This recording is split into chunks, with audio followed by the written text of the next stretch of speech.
ഇപ്പോഴത്തെ ഈ സൊസൈറ്റിയിൽ നമുക്ക് കൂടുതലായിട്ട് കണ്ടുവരുന്ന പ്രശ്നം എന്താ വെച്ചാൽ കുട്ടികൾ അമിതമായിട്ട് ഫോൺ യൂസ് ചെയ്യുക. കൂടുതൽ സമയം കുട്ടികൾ ഫോണിലാണ്. ഇപ്പം യാതൊരു ആക്ടിവിറ്റിയും ഇല്ല. എന്തെങ്കിലും ഒരു ആക്ടിവിറ്റിയിൽ ഏർപ്പെടണമോ അങ്ങനത്തെ ഒരു കാര്യങ്ങളും ഇപ്പോൾ കുട്ടികൾക്കില്ല. ഫോൺ കിട്ടിയാൽ ഫോൺ തന്നെയാണ്.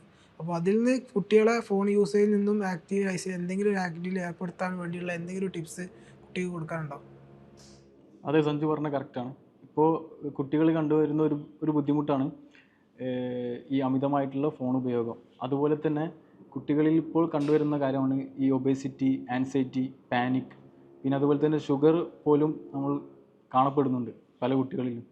അത് കുട്ടികളിൽ പല ഫിസിക്കൽ ആക്ടിവിറ്റീസ് ഇല്ലാത്തത് കാരണമാണ് കുട്ടികളിൽ ഇങ്ങനെയുള്ള ബുദ്ധിമുട്ടുകൾ നേരിടുന്നത്.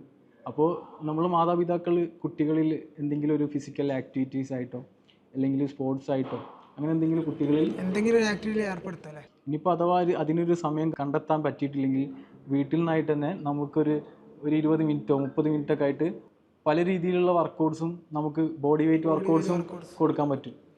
അതിന് വേണ്ടിയിട്ടുള്ള കുറച്ച് വർക്കൗട്ട്സ് വേണമെങ്കിൽ കാണിച്ചു കൊടുക്കും. ഒരു ഫിസിക്കൽ ആക്ടിവിറ്റീസ് ചെയ്യുമ്പോൾ ആദ്യം നമ്മൾ ചെയ്യേണ്ട കാര്യം എന്താണെന്ന് വെച്ചാൽ ബോഡി വാമപ്സ് ആണ്. അപ്പോൾ നമ്മൾ ഫസ്റ്റ് ചെയ്യേണ്ടത് നെക്കിന് വേണ്ടിയിട്ടുള്ള വാമപ്പാണ് ആദ്യം ചെയ്യേണ്ടത്. അത് കഴിഞ്ഞിട്ട് നമ്മൾ ഷോൾഡറിനുള്ള വാമപ്പ് ചെയ്യാം, സ്പൈനിന് വേണ്ടിയിട്ട് നമ്മൾ വാമപ്പ് ചെയ്യാം. പിന്നെ അത് കഴിഞ്ഞിട്ട് നമ്മൾ ലെഗിന് വേണ്ടിയിട്ടാണ് ചെയ്യേണ്ടത്. നമ്മൾ ഈ ചെയ്യുന്ന വാമപ്പുകൾ 10 കൗണ്ട് വെച്ചിട്ടാണ് ചെയ്യേണ്ടത്. ഇത് ചെയ്തതിന് ശേഷം മാത്രമേ നമ്മൾ വർക്കൗട്ട് ചെയ്യാവൂ. ഇനി നമുക്ക് വർക്കൗട്ടിലേക്ക് കടക്കാം. ആദ്യമായിട്ട് നമ്മൾ ചെയ്യേണ്ടത് ജമ്പിങ് ജാക്സ് ആണ്. അടുത്തത് ചെയ്യേണ്ടത് ഹൈനീസ് ആണ്. അതും 20 കൗണ്ട് വെച്ചിട്ട് ചെയ്യാം. പിന്നെ ഇത് കഴിഞ്ഞിട്ട് നമ്മൾ ചെയ്യേണ്ടത് പുഷപ്സ് ആണ്. വാൾ പുഷപ്സ് ചെയ്തിട്ട് എത്രത്തോളം നമുക്ക് ചെയ്യാൻ പറ്റുമോ അത്രത്തോളം ചെയ്യാം. വാൾ പുഷപ്പ് ചെയ്ത് ഇമ്പ്രൂവ്മെന്റ് വന്നു കഴിഞ്ഞാൽ നമുക്ക് പിന്നെ ഇതുപോലുള്ള ബെഞ്ചായിട്ടോ ഇതിൽ കൈവച്ചിട്ട് പുഷപ്പ് ചെയ്യാം. ഇത് ചെയ്തിട്ട് ഇമ്പ്രൂവ്മെന്റ് വന്നതിന് ശേഷം മാത്രമേ ഫ്ലോറിൽ നിങ്ങൾ പുഷപ്പ് ചെയ്യാൻ പറ്റുള്ളൂ. പിന്നെ അതേപോലെ ഇതിൻ്റെ സെറ്റ് കൂട്ടി ചെയ്താൽ ഇതിൻ്റെ ഒന്നും കൂടെ ചലഞ്ചിങ് ആവും. ഇത് നമുക്ക് ഡെയിലി ചെയ്യുകയാണെന്നുണ്ടെങ്കിൽ ഒരു 30 മിനിറ്റ്സിൻ്റെ അടുത്ത ടൈം വരുന്നുള്ളൂ.